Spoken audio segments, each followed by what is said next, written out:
So we got to talk about Jammal Bowman, who's just, another one of those, race hustlers, right? That use race as a means for capital gains, right? It helps them to make them money. And in this video, he talks about how the reason why black people are suffering from, cancer, heart disease, diabetes, because it's due to the stress of hearing the N-word. Okay? So let's hear what he has to say, and then I'll share my thoughts. And the problem is we are not dealing with America's original sin and its disease of hate and racism towards black and brown people and sexism towards women and anti-LGBTQ sentiment. We are not dealing with that. Your colleagues in the Republican Party do not hold each other accountable when it comes to the racism that comes from the party on a consistent basis. Congressman, I mean, where are you on You can't be calm about this. I'm a black man in America. The reason why heart disease... I'm white, I can't comment Listen to what I'm saying. The reason why heart disease and cancer and obesity and diabetes are bigger in the black community is because of the stress we carry from having to deal with being called the N-word directly or indirectly every day. If your colleagues would listen and try to learn and engage and grow and stop being so hateful, we could have a better country. Nah, that we can't have a better country. We're not having a better country because of that. We have a better country because people like you constantly bring up this whole race narrative, right? And we know it's just not true. First of all, like, how many white people are calling you the N-word? I'm 43 years old. I've never had a white person ever call me the N-word. I hear it from people that look like me. They're either, black or Hispanic. Those are the ones that say it around me, and it's never stressed me out, because why would I let something like that stress me out? Right? It's not like we living in during the Jim Crow era where, it was constant. And, thank God that, we don't have to live in those, we're not living in those times now, because that would be stressful. But now, like, white people aren't calling you the N-word, right? It's more so people that look like you. But this is the thing, right? We have people like Jammal Bowman that use this whole race narrative, this whole ism. They use whatever ism they can to help, put themselves on stage where they can, make money off of it, right? Where they can come on CNN and other news networks and then say the reason why black people are dealing with diabetes and cancer and all types of other diseases because they have to deal with the stress of using the N-word. No, they're dealing with diabetes because they have poor health, poor diet, and they're not exercising and they're not taking care of their health. That's why. Not to say that stress isn't is a factor in, a lot of diseases. We all know that. However, the N-word is not causing that stress. Okay? It's not causing that stress. We all know that. But for a lot of people, I think they need, especially, these type, black people like him, they need to have this victim mentality, right?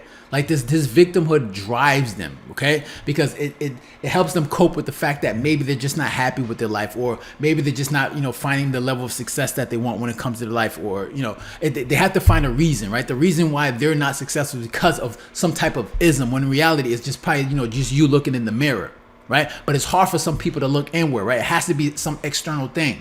And racism is an easy thing to go to, right?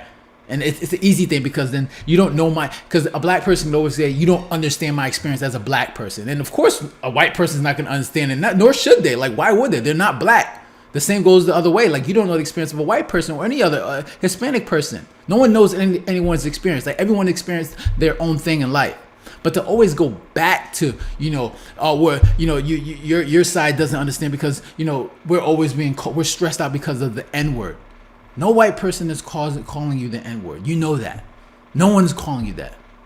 So, I mean, to use that as a reason for why, black people are dealing with the issues that they're dealing with. No. The reason why black people are dealing with this is because they're raising too many children without two-parent household. That is the number one reason. That is the number one factor for why you see so many the black community just struggling. It has nothing to do with the N-word, because black people call black people the N-word all the time. So then that would be a whole bunch of stress going on out there. But of course they have to use it, and they have to go after Republicans and go after white people and say, oh, no, white people are calling black people the N-word, which is obviously just not true. Okay? But they need that. And it's so funny because if racism was to disappear, like we could just eliminate, snap my finger, just eliminate racism, I wonder what people like Jammal Bowman would use as a reason for why they're just not happy with their life or whatever he's dealing with why he's just, not finding the level of success that he's looking for. Like, if you don't have that trump card as, racism as that trump card, what would be your go-to, right? Because my goodness, man, like racism is just an easy thing to go to, because then how can you deny it? Like, how can you debunk it? You can't, because racism for him could be anything. It's just poverty, not being able to get a job. It has to be racism, or maybe you're just not good enough. That's probably what it is. But no one wants to do that. All right, so let's let them finish. Jamal. But unfortunately, we're still here. Jamal, It's coming from one side. Jamal, I feel your passion, and I understand where you're coming from, sincerely. I really, really do. It happens on both sides, Jamal. You might think it happens more on your side. Jamal, when I leave the show, Jamal, you should see my Twitter feed. And they're acquitted. Rodney King, Abner Louima, Eric Gardner, Trayvon Martin, black cops in Memphis. It's not the same. And I don't want to qualify or quantify pain. That's not what I'm talking about. Everyone goes through pain. But the racism in this country is a disease that will destroy us. And it's destroying us right now as we speak. January 6th, everybody was pardoned. Everybody's pardoned. Riots in LA, they're insurrectionists. But we pardoned everyone January 6th. So, Congressman, this I was is there America. January 6th. I was evacuated. See, I mean, and it's tough dealing with people like this, man. These people are just constant victims, and when you look at the left, you see so many of them acting like victims because they're rewarded for it, right? You see it in sports, you see it in politics, you just see it in every aspect of life, and everyone it pays to be a victim. Like, people are celebrated for being a victim. You go on social media, people they go on there and just talk about, oh my God, this happened to me, and they want empathy and sympathy from people on social media, and it's sickening. It's sickening because we all go through things in life, right? We all go through a little bit of adversity, right? There's obstacles that we go through in our life that we all have to figure out and learn how to get around. But to come and cry and talk about, oh my God, this happened to me, and be this victim is not a good thing. It's not a good thing. But we have so many people on the left that when something happens to them in life, they're running to a camera to just tell everybody what they're going through. Like, no one cares. We're all going through stuff. No matter what color you are, black, white, Hispanic, Asian, it doesn't matter. Everyone is going through something. It's your responsibility to figure out how to deal with it.